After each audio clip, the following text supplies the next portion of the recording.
Selamat pagi. Saya akan mensimulasikan pembelajaran kelas rangkap, kelas 4 dan kelas 5 dengan model pembelajaran 222, yaitu 2 kelas yang berbeda, 2 mata pelajaran yang berbeda, dan 2 ruangan yang berbeda. Terlebih dahulu saya akan masuk di kelas 4.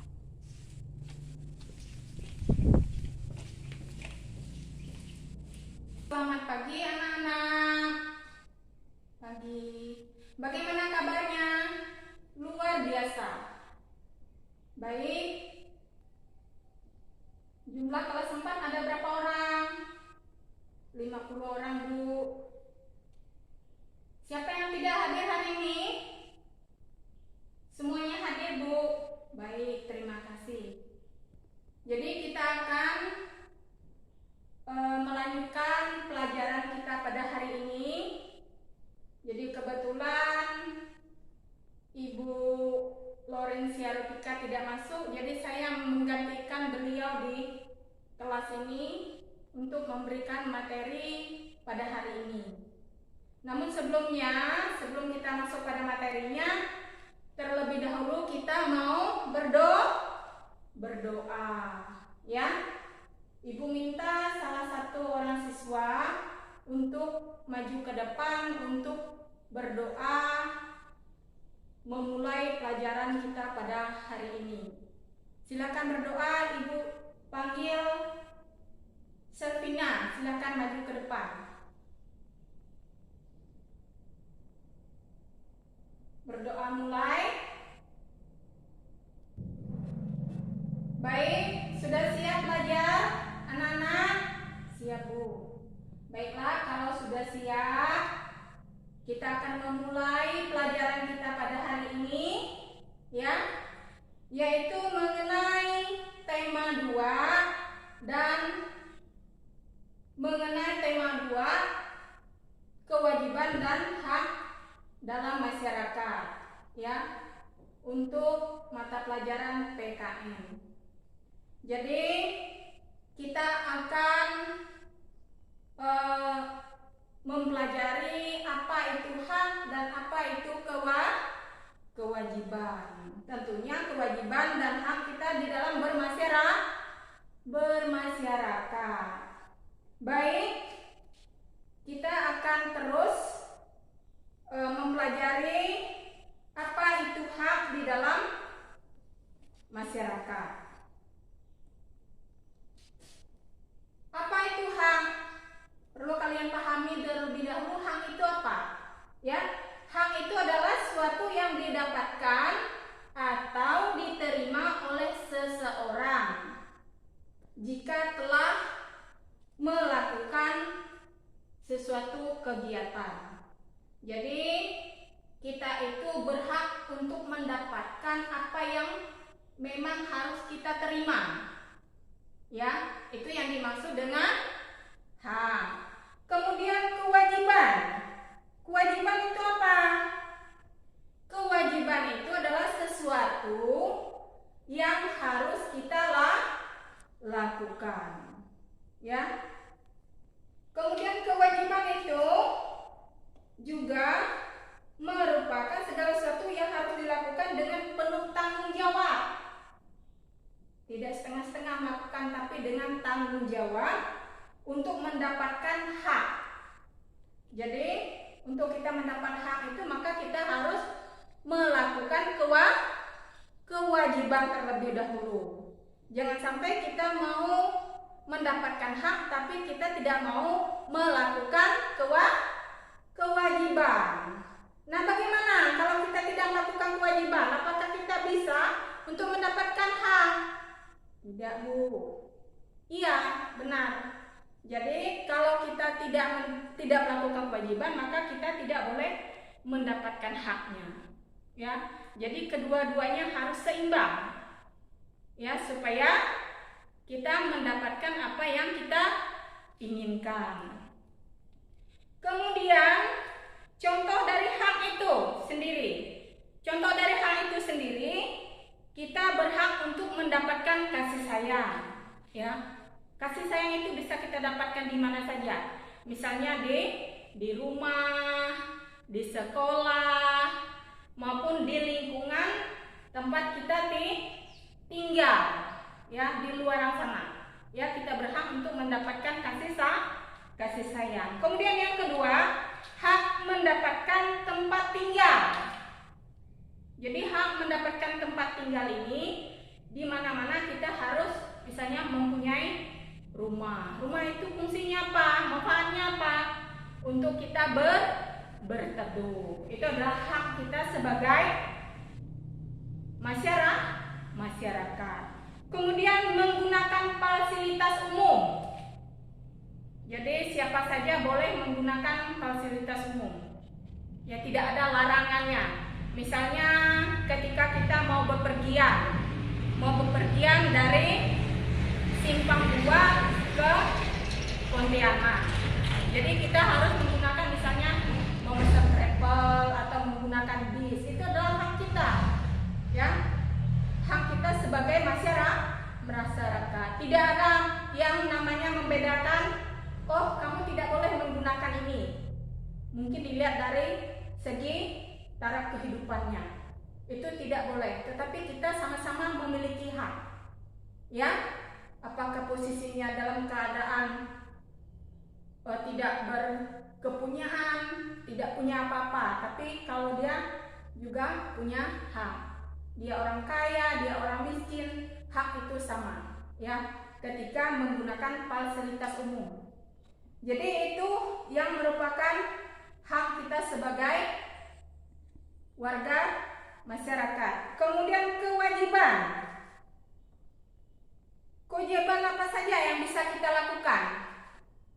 Yang pertama, menjaga keamanan serta ketertiban umum.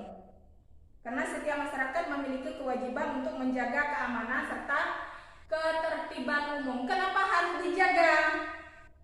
Supaya di lingkungan itu selalu dalam keadaan aman.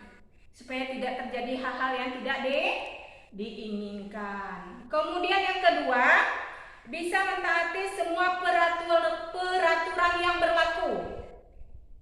Kalau kita tidak menghormati atau mentaati peraturan yang berlaku, otomatis lingkungan dimanapun kita berada, dimanapun kita tinggal, otomatis akan terjadi kekacauan. Karena itu maka kita harus menjaga dan mentaati peraturan-peraturan yang ada.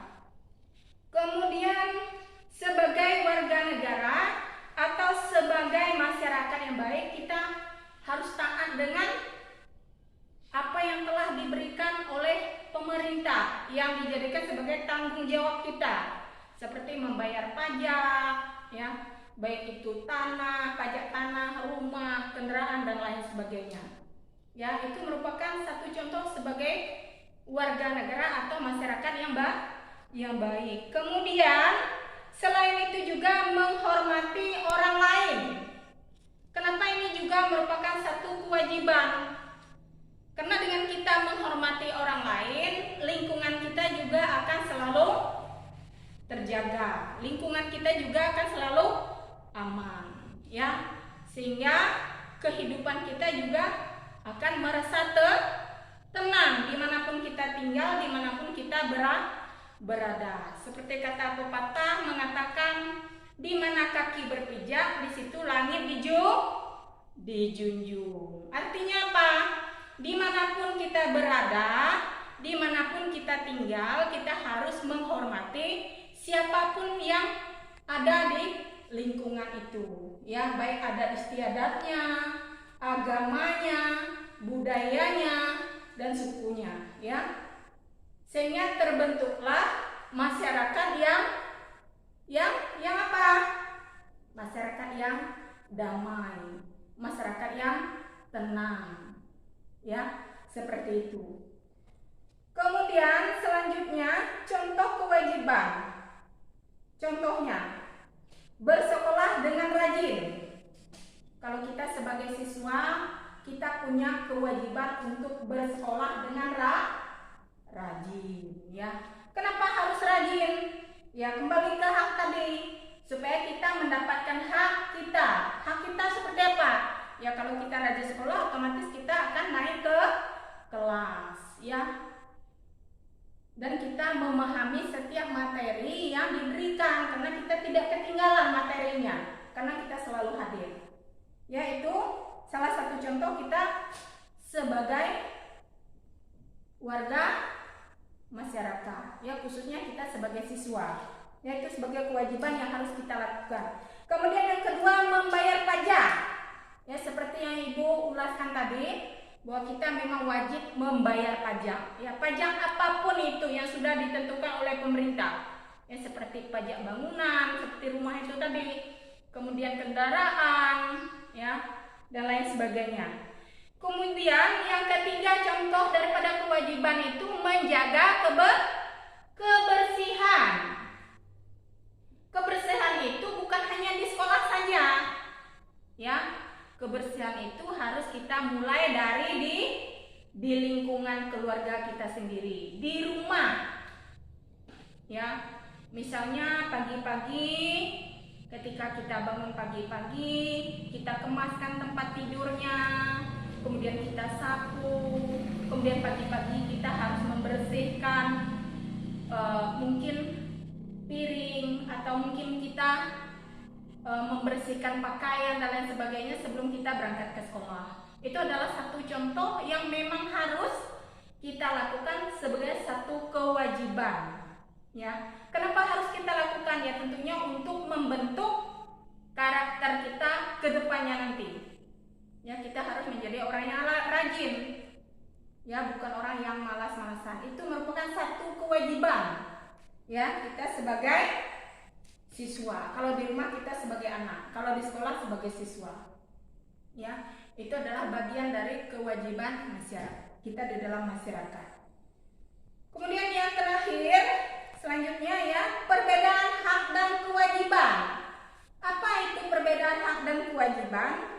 Kalau hak itu adalah suatu hal yang harus kita peroleh. Jadi hak itu harus kita peroleh. Ya. Kalau kita yang melakukan, maka kita yang berhak mendapatkannya. Bukan berarti kalau misalkan si A yang melakukannya lalu yang mendapatkan hak itu yang B. Ya. Berarti itu bukan merupakan hak yang harus diterima kalau dia dilemparkan ke orang lain yang tidak melakukan kewajiban. Kemudian yang kedua, haknya ditujukan untuk diri sendiri. Ya, seperti yang Ibu bilang di awal tadi, ketika kita melakukan sesuatu itu, maka kitalah yang harus mendapatkannya. Ya, misalkan ketika di sekolah saya yang menjawabkan soal dengan benar, ketika diberikan oleh Bapak Ibu guru tugas, ya, misalnya si A yang mengerjakan, sekali Bapak Ibu guru itu memberikan si B, itu tidak benar. Ya, maka setiap apa yang kita kerjakan, hak itu harus didapatkan oleh diri sendiri. Kemudian kewajibannya.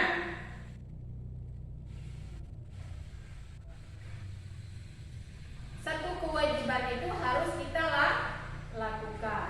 Kalau kita tidak melakukan kewajiban itu, maka kita tidak akan mendapatkan hak. Kemudian kewajiban itu ditunjukkan untuk satu orang. Ya, jadi kewajiban itu ditunjukkan untuk satu orang baru mendapatkan hak. Kemudian yang ketiga, kewajiban jika tidak dilakukan maka dia akan mendapatkan sanksi. Seperti contohnya tadi, bayar pajak. Kalau tidak membayar pajak maka akan mendapatkan sanksi. Ya, misal ada penunggakan pajak. Ya, misalnya pajaknya harusnya dibayar bulan ini. Ya, seharusnya bulan ini membayarnya Rp1.000. Tapi kalau tidak dibayar, maka bulan depan dia akan berubah 2 kali lipat, bisa menjadi 2.000. Ya, seperti itu. Maka setiap kewajiban itu harus dilakukan supaya tidak mendapatkan sanksi. Jadi itu materi kita ya anak-anak untuk materi mengenai hak dan kewajiban. Jadi Ibu mau tanya, apa sudah jelas semua atau mungkin ada yang belum jelas, boleh ditanyakan.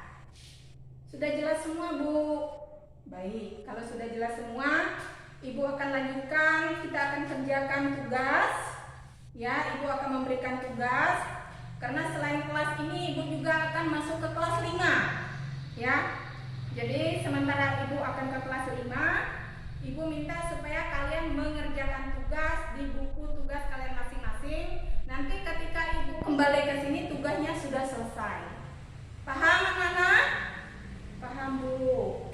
Jadi tugasnya ada 3 soal, ya. Yang pertama, tuliskan hakmu sebagai warga masyarakat. Kemudian yang kedua, mengapa kita dalam melaksanakan hak dan kewajiban harus seimbang. Kemudian yang ketiga, tuliskan 3 kewajiban di rumah. Jadi semuanya itu tadi sudah Ibu ulaskan, sudah Ibu jelaskan. Jadi mudah-mudahan semuanya bisa mengingat kembali, memorinya dibuka kembali, sehingga bisa menjawab dengan baik. Baiklah, Ibu akan melanjutkan pelajaran ke kelas 5 untuk mengajar kelas 5. Ya, jadi Ibu tinggal dulu, tolong kelas ini belajar dengan baik, kemudian jangan ribut, ya. Silakan.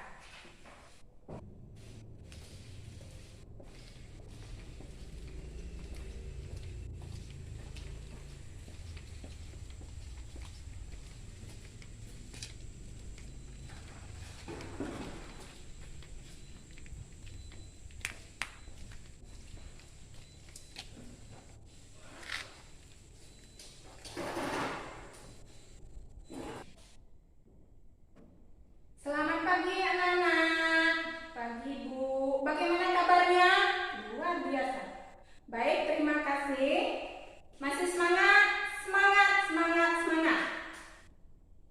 Jadi untuk hari ini, sebelum kita melanjutkan pelajaran kita pada pagi hari ini, Ibu mau mengecek keadaan siapa kita yang tidak masuk pada hari ini.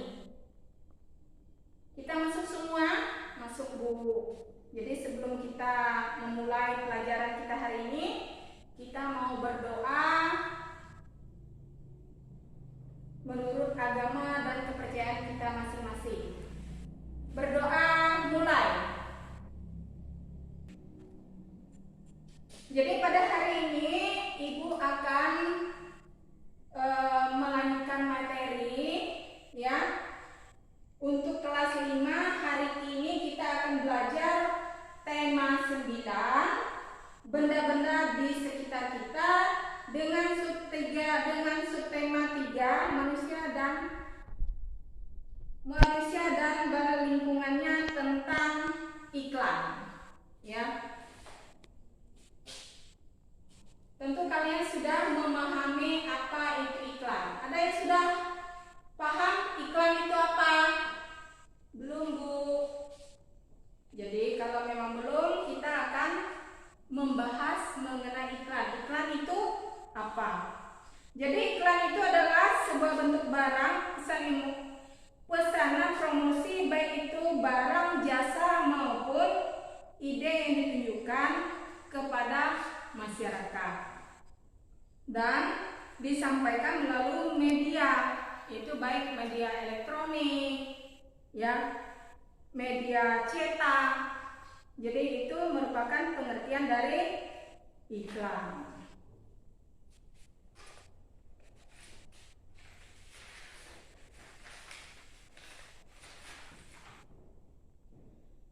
Kemudian media elektronik dan media cetak. Jadi pada hari ini kita akan mempelajari bahasa Indonesia KD 34 mengenai menganalisis informasi yang disampaikan paparan iklan dari media cetak dan elektronik, ya. Siapa yang pernah mendengar apa itu iklan? Ya, ada yang sudah pernah melihat, mungkin di TV, mungkin mendengar lewat radio, atau mungkin lewat internet, ya. Apa saja contoh-contoh daripada iklan itu sendiri? Misalnya ketika kita menonton nonton di TV ada iklan yang memperlihatkan misalnya sampo.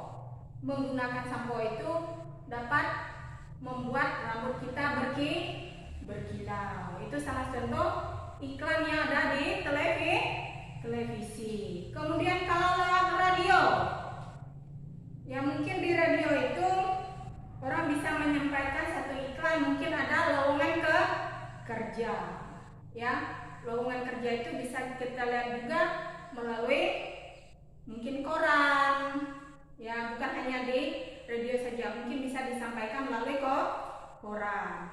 Kemudian selain radio dan televisi, bisa juga melalui internet atau melalui laptop, ya. Banyak sekali informasi-informasi yang bisa kita dapatkan untuk menemukan iklan itu sendiri. Baik, bagaimana anak-anak? Sudah paham mengenai apa itu iklan? Paham Ibu? Jadi iklan itu supaya dia bisa menarik minat orang-orang yang melihatnya, ya baik kalau ditonton, kalau dilihat, maupun dimanapun ada iklan tersebut supaya dia menarik, maka dia harus dapat memukau setiap orang yang melihatnya, ya dengan melihat iklan itu, oh misalnya si sampo tadi, oh kalau menggunakan sampo ini makanya bagus, rambut akan bagus, maka orang akan tertarik. Atau berupa minuman air mineral misalnya, oh rupanya bersih air ini, sumbernya dari mana, kemudian kira-kira ini berdampak bagaimana ke depannya nanti. Jadi itu sangat penting. Kemudian selain iklannya yang menarik, bahasanya yang menarik, dia juga dilihat dari isinya, ya isinya apa-apa saja, kira-kira dampaknya seperti apa. Kalau menggunakan sampo ini kira-kira rambut ini rusak tidak, ya seperti itu. Kalau itu iklan sampo. Kalau itu misalnya iklan lowongan pekerjaan itu harus kita teliti benar tidak untuk kedepannya nanti iklan ini, ya. Jadi itu yang harus dipertimbangkan.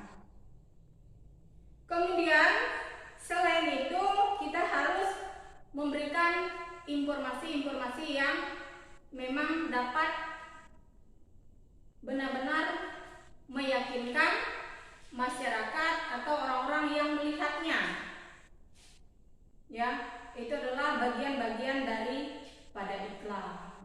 Jadi sampai di sini kira-kira sudah paham tidak anak? Paham Bu? Jadi kalau sudah paham, untuk selanjutnya Ibu akan memberikan tugas untuk kalian di halaman 96 sampai 97. Tolong dibaca, ya. Di samping sudah Ibu jelaskan tadi, kalian baca kembali supaya lebih paham lagi. Kemudian dikerjakan. Ibu rasa itu saja. Jadi nanti setelah kalian mengerjakan, nanti kalian kumpulkan, ya, di meja Ibu. Ibu akan kembali ke kelas 4, ya. Jadi silakan kalian kerjakan dulu. Tetap semangat. Semoga selesai tepat waktu. Ya, Ibu akan kembali ke kelas 4.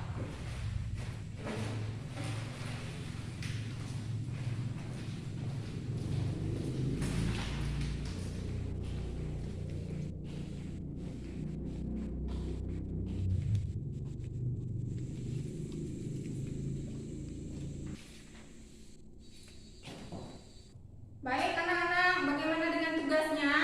Sudah selesai belum? Sudah Bu. Kalau sudah selesai, silakan untuk dikumpulkan. Ya, tugasnya untuk dikumpulkan ke depan. Ya. Sudah semua? Silakan. Kalau sudah dikumpulkan semua, kita akan mempersiapkan diri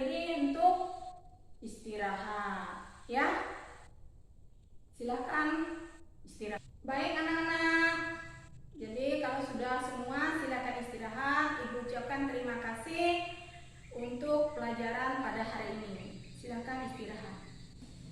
Ulang lagi. Baiklah, kalau semuanya sudah mengumpulkan tugasnya, kita akan istirahat. Terima kasih untuk belajarnya pada hari ini, dan silakan istirahat. Selamat pagi.